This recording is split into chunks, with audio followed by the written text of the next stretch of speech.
But I think everybody wants to know the $2.2 billion, question about the new stadium, what that means and what that looks like for Nashville. Sure. I think we've really been focused on three things from the beginning. First is finding a better path forward for the taxpayers of Nashville. Okay. Second is to look at this as a game-changing opportunity, Right. In terms of what a facility could mean for the next generation stadium here in Nashville. And then the third thing is returning valuable land to the city of Nashville.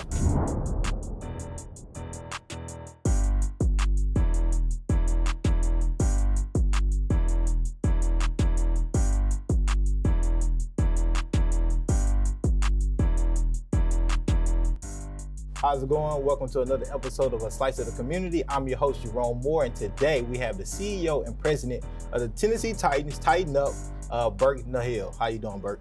Doing great. Thanks for having me today. How would you sum up the season of the Titans for the 2022-2023 season? How would you sum it up? Yeah, the team grinded. It's really, really proud of the culture that's been created here with the football team. I think it expands beyond the football team, but football team really sets the tone of just being gritty and hardworking and willing to tackle every obstacle. This year had a whole bunch of injuries that made it particularly hard. But the team grinded till the end, and everyone's already back to work, looking to put a great product on the field next year. Yeah, and I think we all excited for next year too. When you don't ever go to the Super Bowl, you're always excited for like the next year because everybody's gonna make it the next year, right? Right, it's coming. It's coming. Your journey into the CEO president role, right? Did my research. I'm Chicago native. I know you wanted to play for the Cubs. It didn't work out for you. It did not work out. You come from a family of, tradesmen, tradeswomen, electrician, dentists, your father. And so here you are though, started off in general counsel with the Titans, and now you're in this role of president and CEO. What does that mean? Yeah, I think it's interesting. With an organization like ours, not surprising, there's a lot of people that are interested in coming and working, and very often they ask me for advice about how to get into the industry and ask me questions about my personal journey. And my personal journey was certainly not a straight line to get here. I think at any point, to your point, I would have loved to have played professional sports when I was younger, but the talent was hardly good enough to play high school sports. Right. And at any point, I would have loved to have worked in professional sports, and I didn't spend my career though trying to do that. I was maybe too practical, and I was a lawyer, and worked in private practice and worked for a couple different companies as in-house lawyers. My last stop was at a technology company based out of Silicon Valley. Right. And about 15 years into my professional journey, I stumbled on a LinkedIn advertisement for the general counsel position of the Titans, and I thought, man, somebody's going to get my dream job. Yeah. And I mentioned it to my family just in passing, and everyone encouraged me to throw my hat in the ring, and I did, and to my surprise and delight, kept making it through the process, and ended up moving down here in 2016 as general counsel of the Titans. Just fell in love with the city right away, fell in love with the organization. Now, I'm excited about this conversation. As a Nashvilleian, it's Tighten Up for life for me. I was young enough to not have picked a team yet. It's a lot of Nashvilleians because they've been around longer, they have other teams, rightfully or wrongfully so, than the Titans at this point in their life. But, Titans we'll win them all over eventually. Yeah. So you had never been to Nashville or visited prior? We had visited once or twice. Because now everybody from Chicago is here now. So I know. You brought everybody with you. It's a well-worn path down I-65, that's for sure. But we had started to get stirred a little bit about the possibility of moving. Both my wife and my family, they're just back to generations, had lived not in Chicago, but in more rural areas of Illinois, and we'd never really thought about moving. And the couple years before that, we had thought about it, and we immediately identified a couple cities that were interesting to us. Right.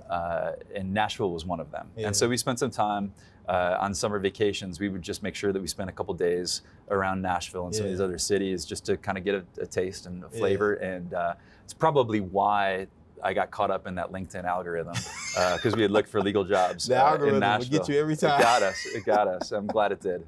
Well, that's amazing here because Nashville is an amazing city.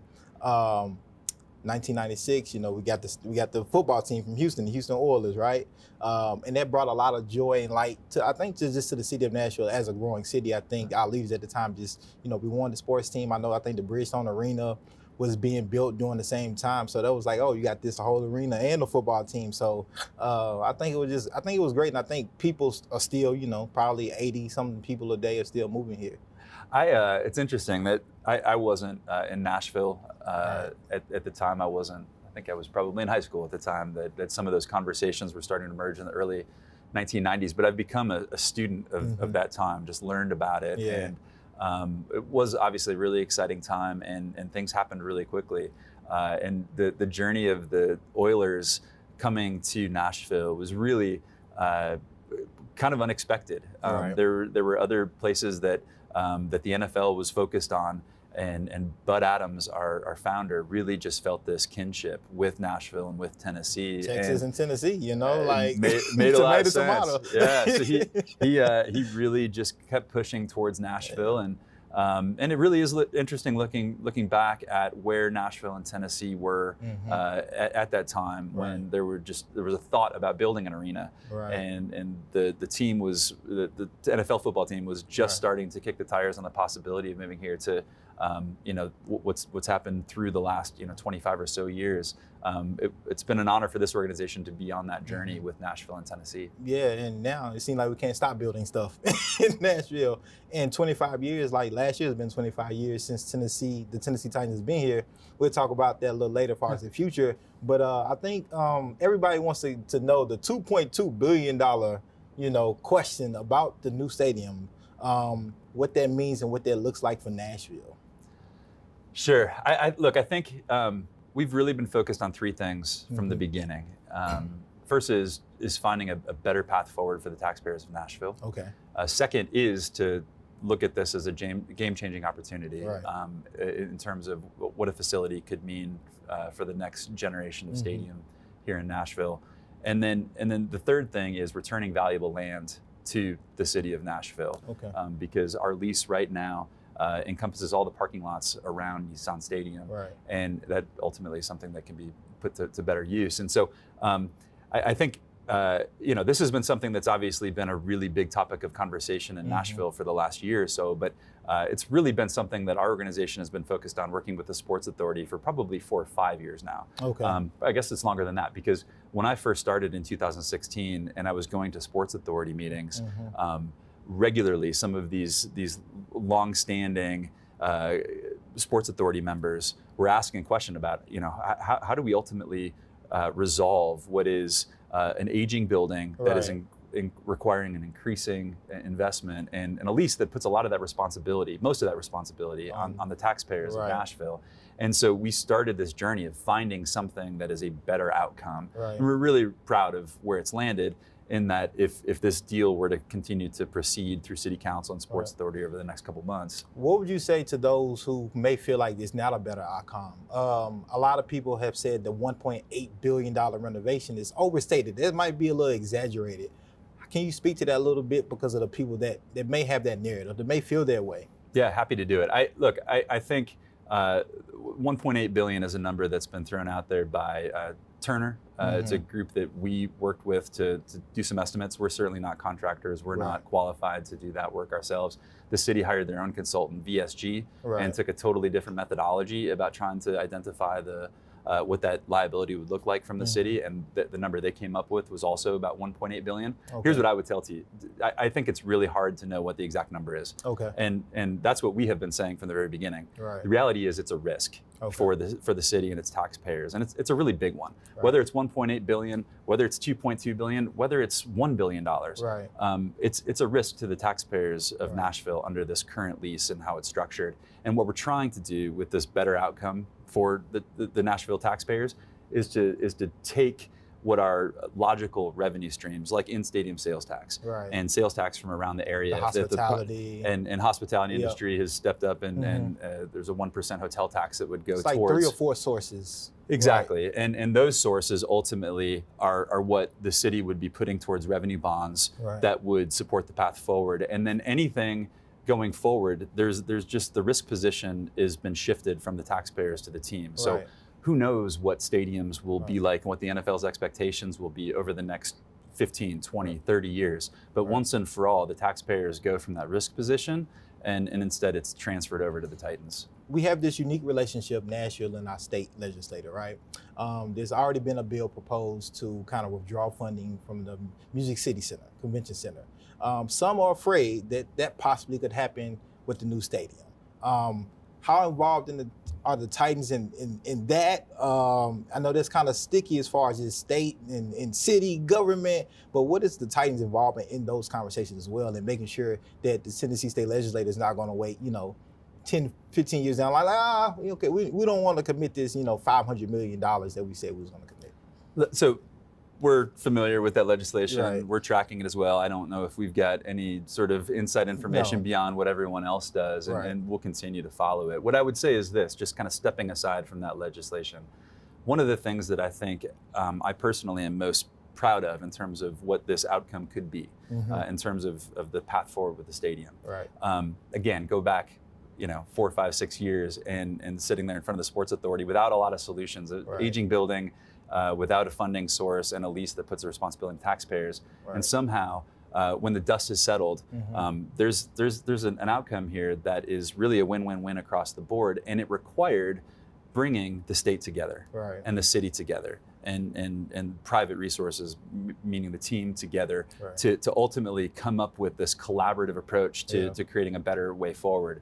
And I do think that as Tennessee's football team and as Nashville's football team, we have the ability to be a bit more than a football team. And we see ourselves as kind of this place where the city and the state can galvanize, And we're very proud of that position in the state and in the city. I think it's important too to kind of highlight some of those kind of stakeholder meetings y'all have been having to involve community organizers, leaders, and just bringing as many people to the table as possible to talk about the stadium and what that means. And one of the things I know I was involved in one of the stakeholders meeting was the East Bank, and how much control or say-so would the Titans have or have it all, or influence of what happens with that land usage. Because from a Nashville perspective, things will go to Metro and they say, hey, we're gonna, this is what's gonna happen to this land, and maybe something different happens,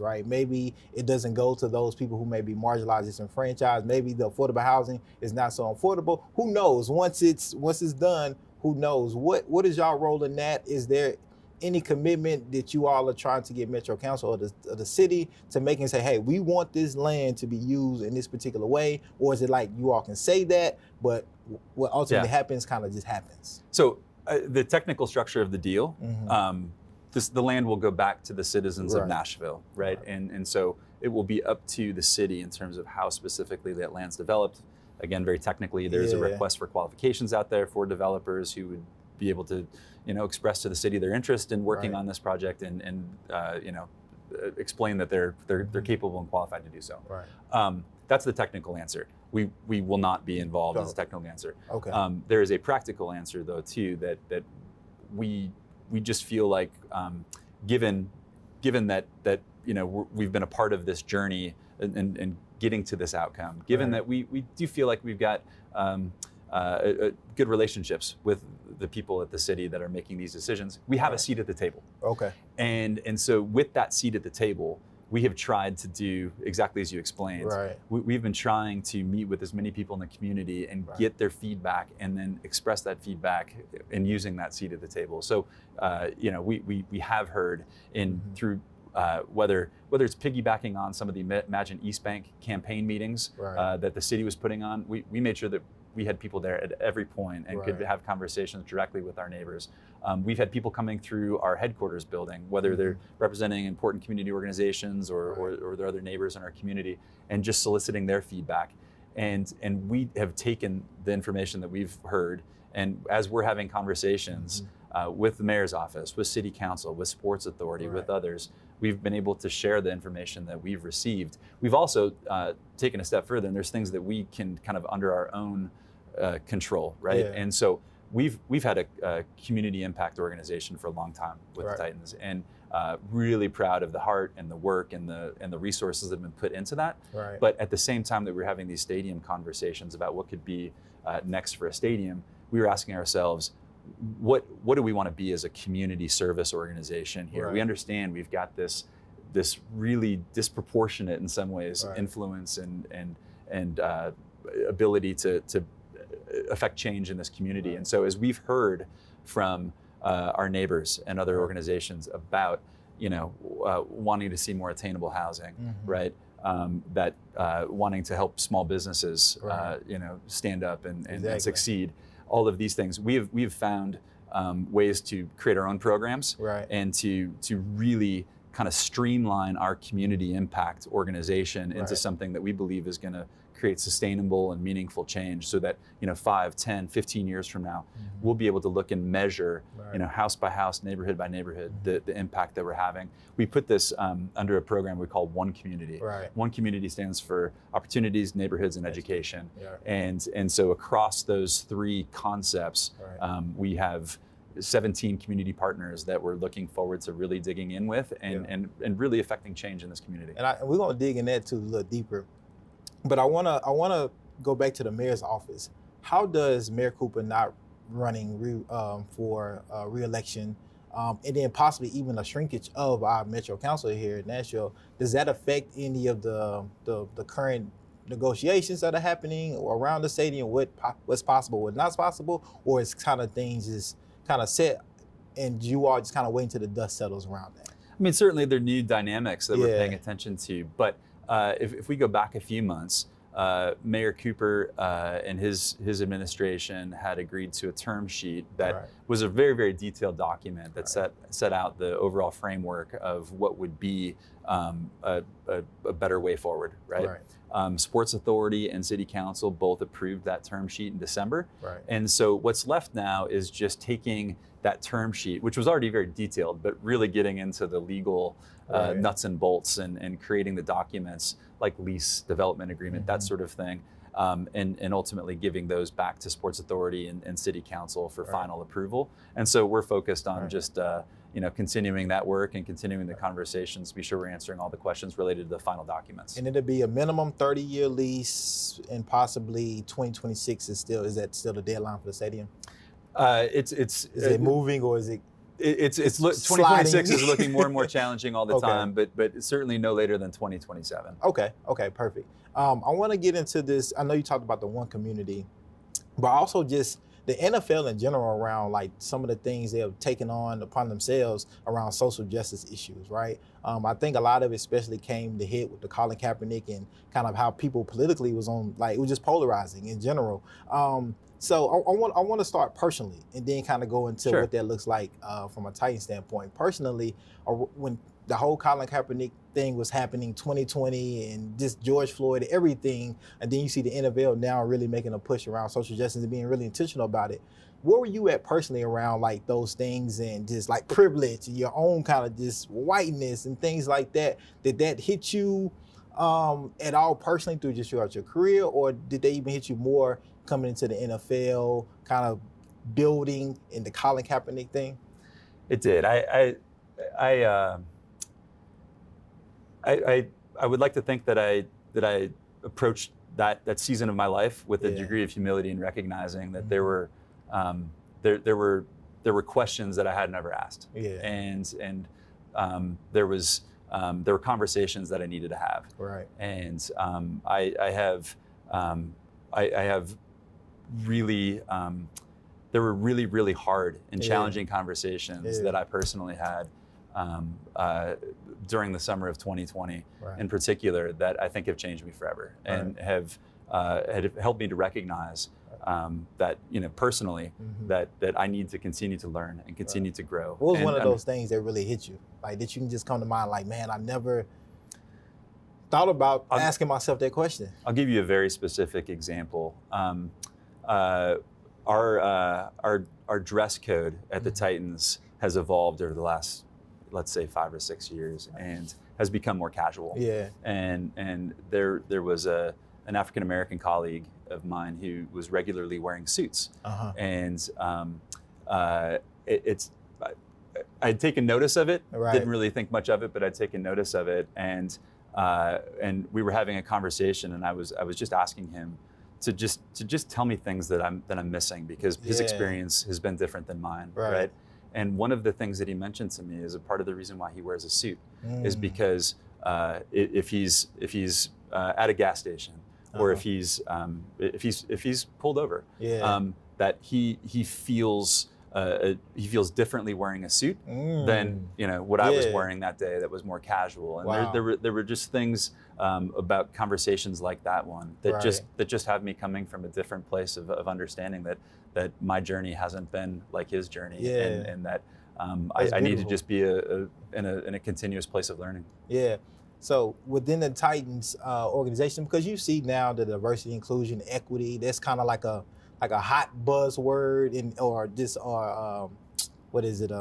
paraphrase, that people are just using now. What does that look like in the Titans, and how deep does it go?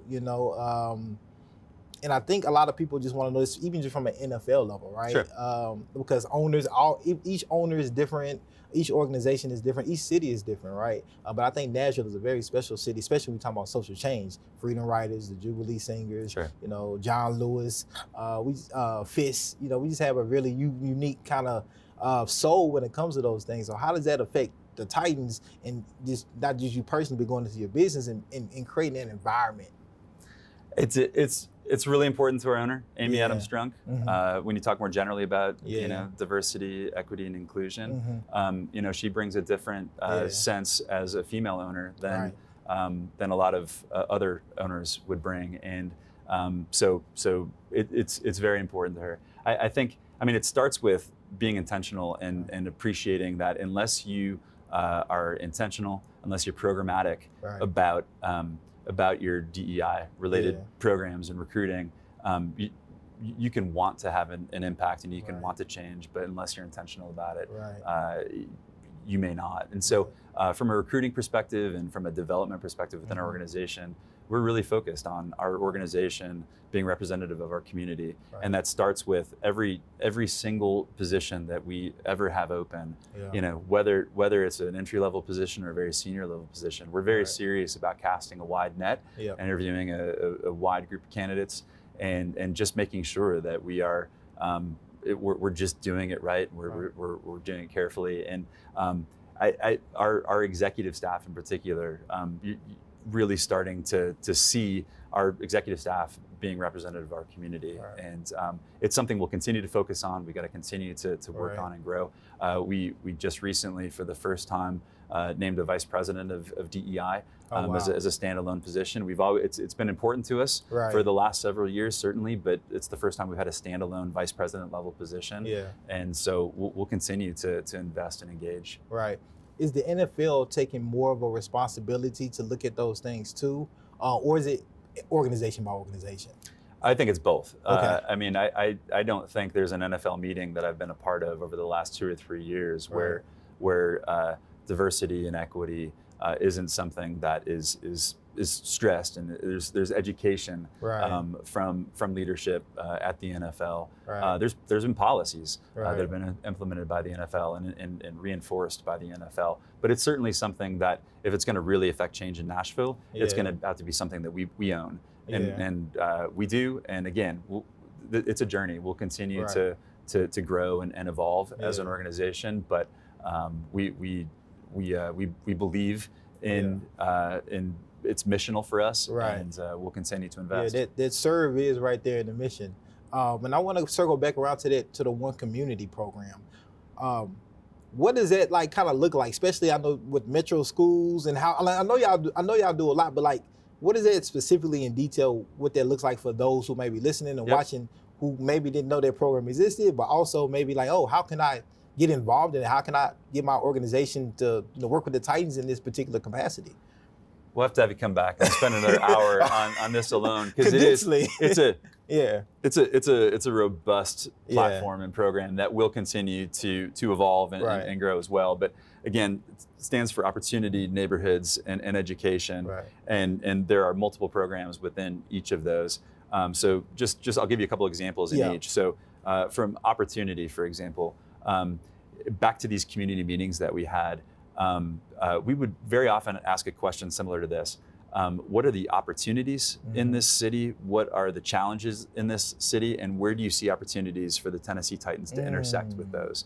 And in several conversations with Citizens Bank, we heard Citizens Bank saying that there were loans that they wanted to issue for businesses they believed in. There was a business plan that indicated to them that there was a likelihood of success for a diverse or local business, and ultimately they were going to have a hard time issuing the loan based on a lack of collateral or something like that. And so they asked, they said, would you just park a meaningful amount of money here, put that money at risk so that you effectively can be providing the collateral for these businesses? And sometimes that may be a big loan, but very often it's a $5,000 loan or a $15,000 loan to a person who wants to start a moving business, or someone who's going to start an architecture firm and just needs a little bit more funding to get that off the ground. Now the Titans are going to be putting $2 million with Citizens Bank in order to provide that collateral and ultimately opportunity for those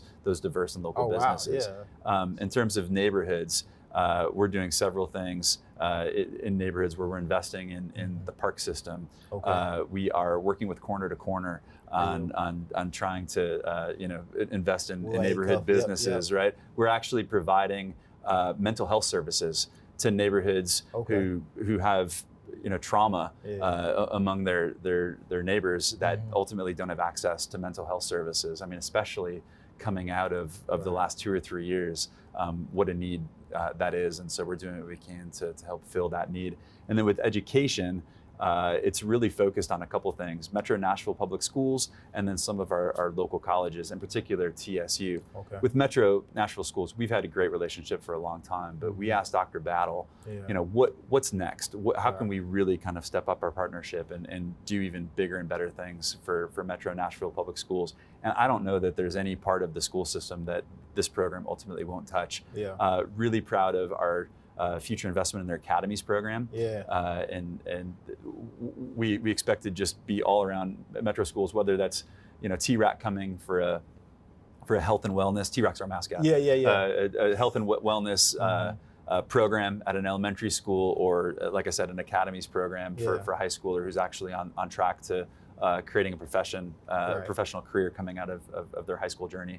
And then with TSU, again, we've been longtime partners. They've played games at Nissan Stadium for years, but we asked Dr. Glover, what does the next generation look like? And it's so far beyond the football field. We're going to be looking at internships for TSU students, providing adjunct professors for their sports management program.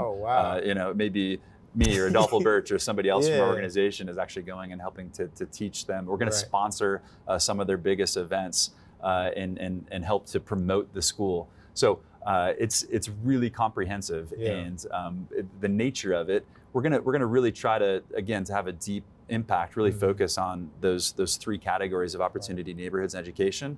But otherwise, the plan is to just keep listening for other opportunities where the Titans can intersect with opportunities in this community. So y'all looking for opportunities, reach out to the Titans. They're out there. They're willing to give resources, money, everything. I want to move into the future. Right? It's been 25 years almost to date since 2022. 1996, 22, 25 years, right? Got my math going. That the Titans have been here in Nashville.